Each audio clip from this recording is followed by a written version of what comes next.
तो कैसे हो सभी प्यारे प्यारे छात्रों, आप सबका स्वागत है आपके अपने चैनल टीचर्स अड्डा पर। मैं हूं आयुष चौहान और पहले माफ़ी क्योंकि थोड़ा सा वीडियो 3-4 दिन लेट बना रहा हूं। कुछ क्लासेस में भयंकर व्यस्तता हो गई थी, लेकिन फिर बहुत सारे बच्चों के मैसेज आए कि सर जब तक आप बताओगे नहीं, मानेंगे नहीं, तो क्लियर कर देता हूं पॉइंट्स। क्या क्या आपके पॉइंट्स क्लियर हो जाएंगे अगले 4 से 5 मिनट में।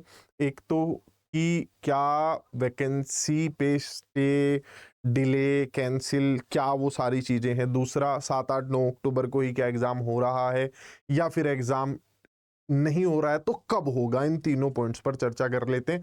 दूसरा, कितने लोगों ने फॉर्म फिल किया है। तो एक आरटीआई जो है भाई लगाया गया था, एनईएसटीएस जो कि विभाग है जो कि एग्ज़ाम कंडक्ट कराएगा। एनईएसटीएस में सबसे पहला सवाल जो पूछा गया था रिप्लाई में, मतलब आरटीआई में, वो ये पूछा गया था कि जी किस चीज़ में कितने लोगों ने फॉर्म भर रखा है।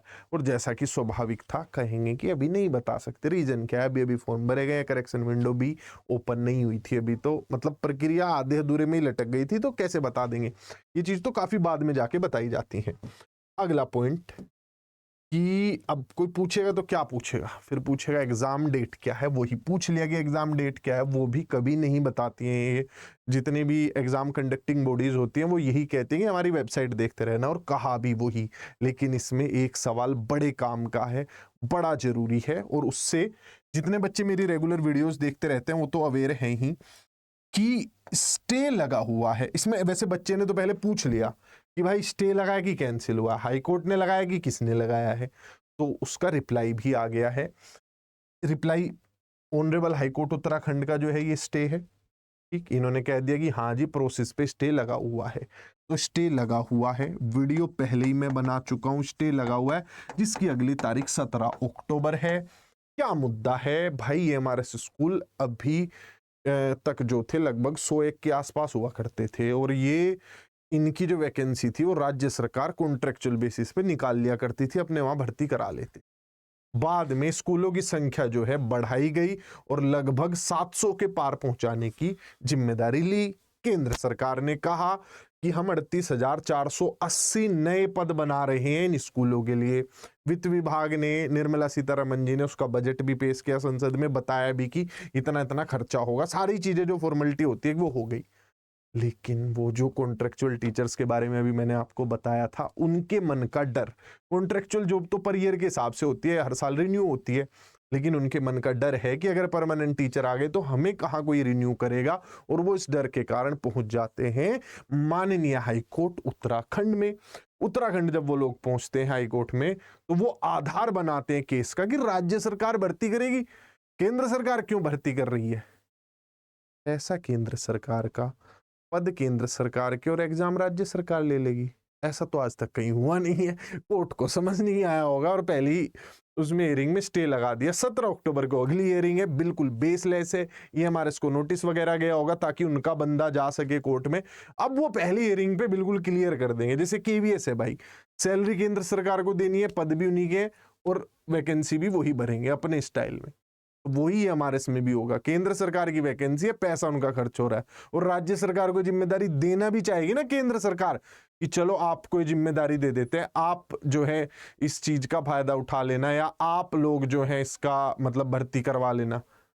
बिल्कुल मना कर देगी राज्य सरकार। 38,480 पद का करोड़ों का खर्च है, वो उठाना भी नहीं चाहेंगे। वो कहेंगे बहुत बढ़िया, आप अच्छा काम कर रहे हो, आप ही हायरिंग करो और हमें हायर करके बंदे दो। तो ये कोर्ट केस में इसमें कोई ऐसा खास दम है नहीं। आ जाते हैं 7-8-9 अक्टूबर। पहले तैयारी थी, विद इन 45 डेज फॉर्म से एग्जाम कंडक्ट कराना था, लेकिन कोर्ट केस आ गया, अचानक से नहीं हो पाया। अब कब होगा, तो कैंसिल नहीं हुआ एग्जाम, स्टे हुआ है, डिले हुआ है। अब अगर 17 अक्टूबर वाली हियरिंग में भी फैसला आ जाता है तो 25 से 30 दिन से ज्यादा लगेंगे नहीं। फुल तैयारी में EMRS का गेम मोड ऑन है, वो उसमें ज्यादा टाइम लेंगे नहीं।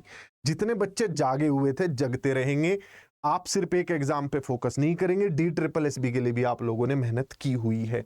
आप BPSC में भी भर रहे होंगे, 6ठी से 8वीं भी भर रहे होंगे। BPSC में 70,000 पद हैं वहां भी, और इन पदों की भी तो ज्वाइनिंग सारे भारत में होती है, तो बिहार में ज्वाइनिंग से क्या हो जाएगा।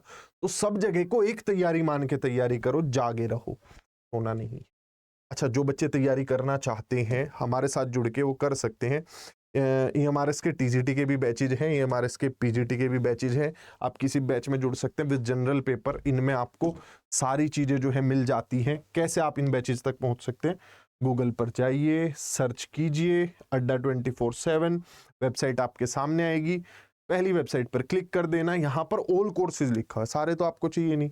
आप ऑल कोर्सेज में टीचिंग में जाइएगा, EMRS TGT PGT जो भी आप खरीदना चाहते हैं, जिस भी बैच को आप खरीदेंगे। वैसे आपको 2500 रुपये का दिखाएगा, लेकिन मैं कोड बता देता हूँ, ज़्यादा लोगों को मत बताना, आपको डिस्काउंट भी मिल जाएगा। 5174 यूज़ करना, 2299 रुपये का बैच आपको मिल जाएगा। पढ़िए आराम से, और ये एक बैच आपको बहुत सारे एग्जाम के लिए तैयारी करवा देगा। मेरा अगर जैसे आप TGT मैथ पढ़ लेते हो तो HTET कवर हो जाएगा आपका, BPSC कवर हो जाएगा, DSSS भी कवर हो जाएगा, चंडीगढ़ कवर हो जाएगा। ठीक है, तो मिलते हैं बैचेस में। सारे डाउट्स क्लियर हो गए होंगे। अब सिर्फ अपनी पढ़ाई पे मन लगाओ, कोई खास केस नहीं है, टेंशन बिल्कुल भी मत लो, रिलैक्स।